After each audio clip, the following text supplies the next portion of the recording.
পারমাণবিক উত্তেজনা, সাগরে রণপ্রস্তুতি আর হরমুজ প্রণালীতে চরম সামরিক অবরোধের মাঝে একটি চূড়ান্ত চুক্তির অপেক্ষায় এখন শ্বাসরুদ্ধকর অবস্থায় পুরো বিশ্ব।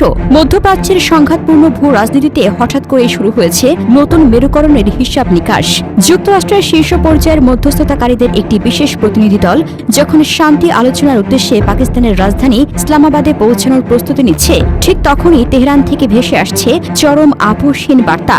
মার্কিন নৌ অবরোধ অব্যাহত থাকা এবং আন্তর্জাতিক জলসীমায় ইরানি বাণিজ্যিক জাহাজের সাম্প্রতিক গোলাবর্ষণের জেরে ইরান সরাসরি এই শান্তি বৈঠকে অংশ নিতে অস্বীকৃতি জানাচ্ছে। তেহরানের স্পষ্ট দাবি, ওয়াশিংটনের অযৌক্তিক শর্ত এবং একতরফা চাপিয়ে দেওয়া সামরিক আগ্রাসন বন্ধ না হলে কোনো ফলপ্রসূ আলোচনা সম্ভব নয়। ফলে সামরিক যুদ্ধবিরতির ভবিষ্যৎ এবং আলোচনার টেবিলে ফেরা নিয়ে তৈরি হয়েছে গভীর ধোঁয়াশা। বর্তমানে এই ভয়াবহ সংকটের সূত্রপাত মূলত যুক্তরাষ্ট্র ইসরায়েলের আচমকা ও নজিরবিহীন যৌথ সামরিক অভিযানের পর থেকে। ওই হামলায় ইরানের শীর্ষ ধর্মীয় ও রাজনৈতিক নেতৃত্বের প্রাণহানি ঘটলে তেহরানের ভেতরে ও বাইরে শুরু হয় চরম প্রতিশোধ স্পৃহা। এর সরাসরি পরিণতি হিসেবে পুরো মধ্যপ্রাচ্য জুড়ে ইসরায়েল এবং মার্কিনের সামরিক ঘাঁটিগুলো লক্ষ্য করে হাজার হাজার ব্যালিস্টিক মিসাইল ও ড্রোন হামলা চালায় ইরান।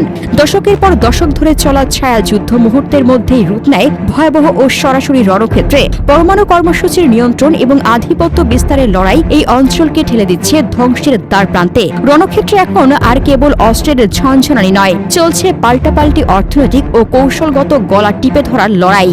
ওয়াশিংটন তাদের কঠোর নৌ অবরোধের মাধ্যমে ইরানের তেল রপ্তানি সম্পূর্ণ বন্ধ করে দিয়ে দেশটির মূল অর্থনৈতিক মেরুদণ্ড ভেঙে দেওয়ার কৌশল অবলম্বন করেছে। অন্যদিকে ইরানও পাল্টা জবাব হিসেবে বিশ্বের অন্যতম ব্যস্ত এবং জ্বালানি পরিবহনের প্রধান রুট হরমুজ প্রণালী পুরোপুরি বন্ধ ঘোষণা করেছে। শুধু তাই নয়, শত্রুদের চোখ ফাঁকি দিয়ে মাটির গভীরের সুরক্ষিত বাংকারগুলোতে নিজেদের উচ্চমাত্রায় সমৃদ্ধ পারমাণবিক জ্বালানির মজুদ স্থানান্তর করে ওয়াশিংটনের যেকোনো সম্ভাব্য সামরিক হুমকির বিরুদ্ধে নিজেদের অবস্থান আরও শক্তিশালী করেছে তেহরান। ইরান ও যুক্তরাষ্ট্রের এই আপোষহীন মুখোমুখি অবস্থান পুরো আন্তর্জাতিক সম্প্রদায়কে এক গভীর সংকটের মুখে ফেলে দিয়েছে। ইউরোপীয় ইউনিয়ন থেকে শুরু করে এশিয়ার পরাশক্তিগুলো অবিলম্বে এই অচল অবস্থা নিরসনে কূটনৈতিক সমাধানের জন্য মরিয়া হয়ে উঠেছে।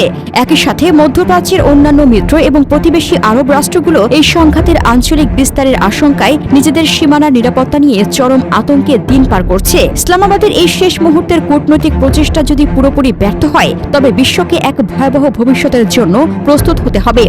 সামরিক ও ভূ রাজনৈতিক বিশ্লেষকদের মতে, আলোচনা ভেস্তে গেলে যুক্তরাষ্ট্রের তরফ থেকে ইরানের মূল জ্বালানি অবকাঠামো এবং পারমাণবিক স্থাপনাগুলোতে সরাসরি ও ব্যাপক মাত্রায় সামরিক হামলার প্রবল ঝুঁকি রয়েছে।